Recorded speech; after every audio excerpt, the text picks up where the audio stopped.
บางหอยเป็นไรให้เห็นใจคนคอยห่วงหาน้ำอายบอกขอหลายเดือนหนึ่งมาหนึ่งครั้งพอมีว่าไม่ดีไปหังบ่เป็นเมียใหญ่สันมีตำแหน่งน้อยกะเบียอายเป็นนำกันเด้นอเด้อสาเด้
ยาวไปเรื่อยๆก็แล้วกันเด้อ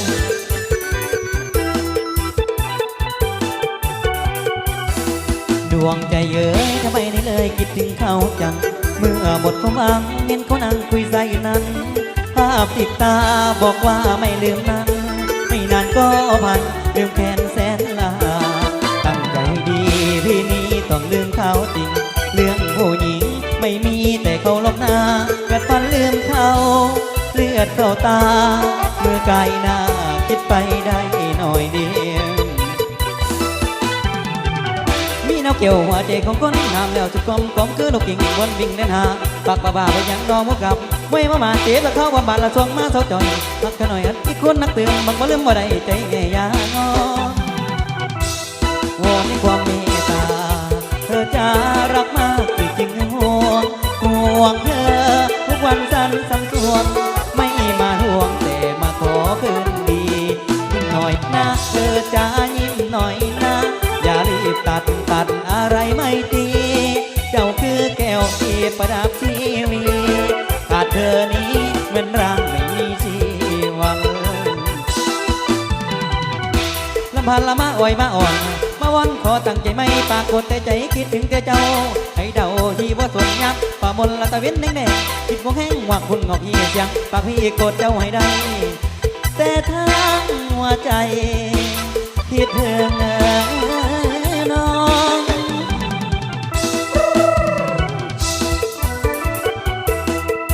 เอาเกี่ยวให้แน่เด้อ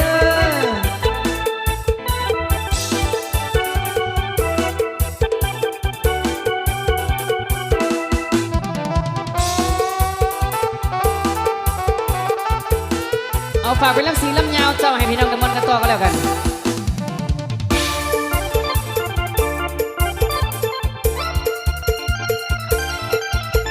เอาอาจารย์แววเมื่อคีย์บอร์ดสโลแซกหวานสโลแซก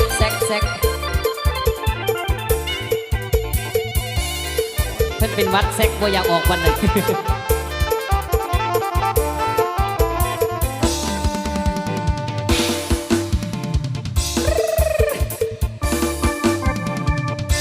เจ้าก่อนยังหาก่อนบ่ได้ลืมเพลงปาให้จันเกี่ยวสโลเนี่ยอาเจ้าผู้เบาเสือดำเจ้าเฮ้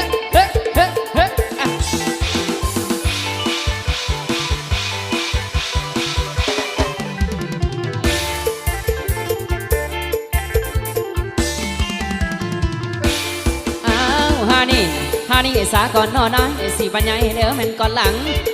แล้วพอฟังวันยืนสิเดินไปหน้าหาก่อนละมาต่อโอ้ละน้อเดิมเป็นบัดนี้มาฟังลำบอลเดินเจ้าเอาเด้อผู้นี้ละพอเอาเด้อผู้นี้ละแม่เด็กมาแล้วซุ่มเศร้าเราฟังเด็กมาแล้วซุ่มเศร้าเราฟังลงไอ้ลำนั่นละแม่นเราหันกตาสิ่งสองเสาแค้นก็เจ้าเสียงไว้พอดีลำก็มีจังหวะแล้วมาละวงส้มผู้ให้คนโหคนห้องตบเวห้องใส่ห้องใส่ว่าลำพันสามไหวมองเทนั่นละแม่นผู้นี้ลำบาท่าทางเลี้ยวเบิ่งสาวไม่ห่างสู่เพิ่นแฟนไผ่หลังคนไรนั่นละแม่นมีแฟนแลนมาทั้งทีผู้ดีหรือน้อยสาวสุ่มสาวแก่ป่าหรือแม่นั่นละแม่นอันนั้นก็หันหน้าใส่กันเลี้ยวเบิ่งสาวกลุ่มนั้นละมักก่อเรือได้ลักกี่ลำมวนดีเรือล้นแต่ฟังจนเจอละบาละบุญเสียนหาบ่ตีดอกราคาจ้างหลายจ้างหน่อยสิมาให้สู่งานเมื่อนี้พันนั่นละแม่นจากบ้านมักก็ชินใจมารำพันแกนไว้สายลำทางโค้งระบงน้ำแก้วสายเดียวให้ทันสายตาสาส่องหากันไม่มันหักกันเสื่อมยงสายตาสาส่องหากันไม่มันหักกันเสื่อมยงมีคงละจะองค์อย่าหอนมีแฟนละจะองค์อย่าหอนยิ้มให้กันก่อนจะจากจะไกลยิ้มให้กันก่อนจะกลับเมื่อนอนน้องเอ้ยเด้อนางเด้อนางเด้อนางเด้อ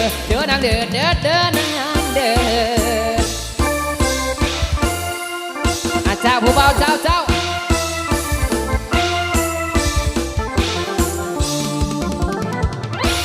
้นน้ำกันฟ้อนน้ำกันพี่น้องอย่าสู้บายของกันมันสิหาบังลงบ่ได้สาวน้อยนักห้องนี่ไปทางไหนแล้วเนาะสอกหาโตก็บ่เห็น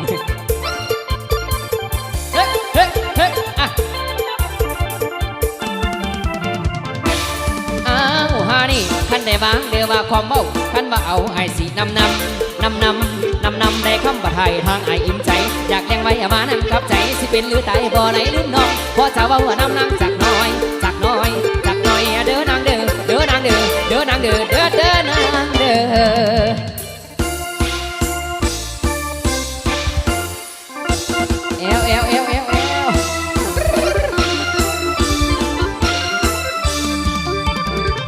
อาจารย์แก้วมือกีตาร์สโลว์หวานปลายบนสโลว์เนี่ยกัดซบใส่แล้ววันนี้กัดซบใส่แล้วซอยพี่น้องฟังซอยเพิ่นมานกเจ็บหน่อยบินรอดกองเล่าผู้หนึ่งเดาผู้หนึ่งมีแห้งเด้อพี่น้องเด้อเกียมตัวเดาวันนี้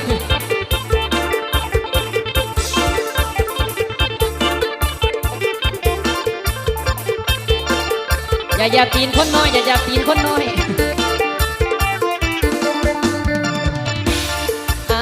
ฮานี่กันวางเดียวมาความมกกัน นว่าเอาไอสีนำได้คำว่าไทยทางไออิ่มใจอยากแรงไว้มานั่งกับใจสิเป็นหรือตายบ่ไหลลืมน้องเพราะจะว่าหัวนำนั่งจักน้อยเด้อนางเด้อเด้อนางเด้อเด้อนางเด้อเด้อเด้อนางเด้อ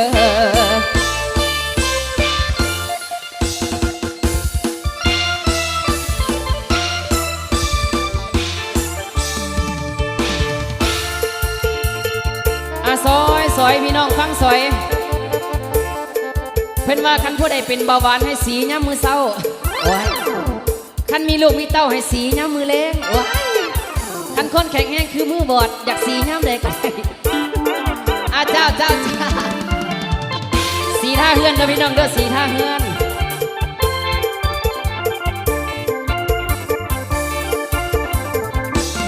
ใกล้แล้วก็สิหามองลงได้แล้ว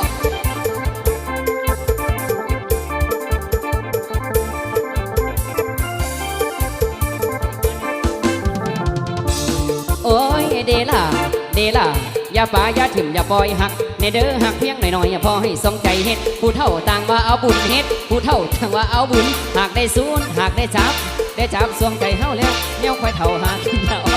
นละเด้อเอ้ยล่ะเอ้ยคำเอ้ยล่ะเอ้ยคำเอ้ยเด้อนางเด้อเด้อนางเด้อเด้อนางเด้อเด้อเด้อนางเด้อ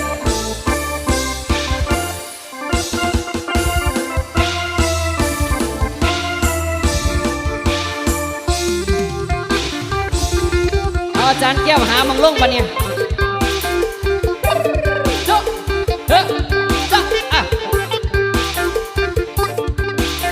เกี่ยวกันพี่น้องเกี่ยวกันเกี่ยวทรงไทยเกี่ยวทรงไทย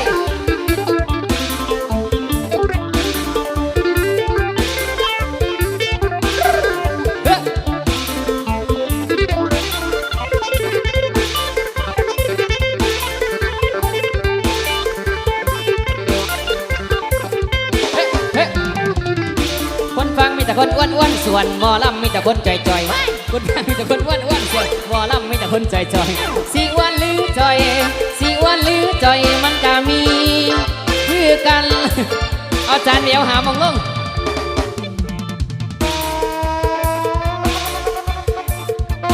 เป็นวัดเสียงแซกบ่ออก